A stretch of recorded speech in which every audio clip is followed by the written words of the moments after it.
దానిని గ్రహించెదరు. మనుషుల యొక్క మనసు దేని మీద పెట్టి బ్రతుకుతున్నారు, దేని మీద మనసు పెట్టారు, అవన్నీ కూడా పరిశీలన చేశారు వాళ్ళు. ఈ రోజు కూడా నీ మనసు దేని మీద పెట్టి బ్రతుకుతున్నావో దేవుడు పరిశీలించట్లేదు అనుకుంటున్నాడు. మీకు తెలుసా, నగరంలో అతి గొప్ప ఘోర పాపి అని వర్తమానంలో ఆ మెసేజ్లో, నగరంలో అతి ఘోరమైన పాపి అనే వర్తమానంలో 56/2 18వ తారీఖు ఈవినింగ్ బోధించారు. ఎంత స్పష్టంగా చెప్తున్నాను చూడండి. పేరా నంబర్ 82. ఈ పేరా ఎప్పుడు మర్చిపోకండి అన్న, ఈ పేరా ఎప్పుడు మర్చిపోకండి. నేను ఆశ్చర్యపడుచున్నాను, నేను ఆశ్చర్యపడుతున్నా. మనము తలలు వంచి ఉండగా, ఏమంటాడు, తలలు వంచుతుండగా ఒక్క నిమిషం సంగీతము వాయించువారు దయచేసి ఒక శృతిని వాయించగలరా? శృతి వాయిస్తూ ఉండండి. ఆ స్త్రీ వలె ఈ రాత్రి ఎవరైనా ఒక్కరైనా ఇక్కడ ఉండగలరా అని నేను ఆశ్చర్యపోతున్నాను. అయితే నీవు వ్యభిచారివైతే ఇంకా అలాగే ఒక వ్యభిచారిగానే ఉండనవసరం లేదు.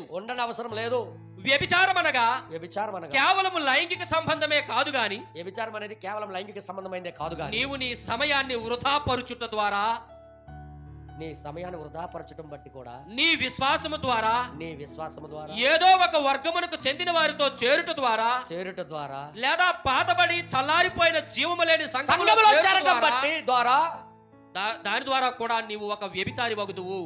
చాలా మంది అనుకుంటారు, ఎవరేం అలాగున్నా మనకెందుకండి, చల్లబడిపోయిన సంఘంలో కూడా మేము చేరిపోతాం. అది జరగని పని. నువ్వు ఒక వ్యభిచారి అంటున్నాడు ప్రవక్త. చల్లబడిపోయిన సంఘాలకు వెళ్ళడానికి వీల్లేదు. వాక్యం ద్వారా ఖండించకపోయిన సంఘాలకు వెళ్ళకూడదు. ఖండించకపోయిన సంఘాలకి మనం వెళ్ళకూడదు. చల్లబడిపోయిన సంఘంతో మనం ఉండకూడదు.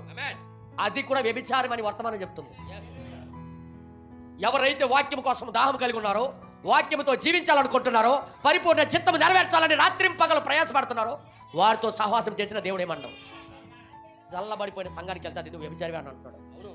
లైంగిక సంబంధమైనది కాదు, ఇది కూడా వ్యభిచారమే అంటున్నాడు ఆయన. హల్లెలూయా. చాలా మంది చల్లబడిపోయి వాక్యము ఉన్నది ఉన్నట్టుగా చెప్పడానికి భయం,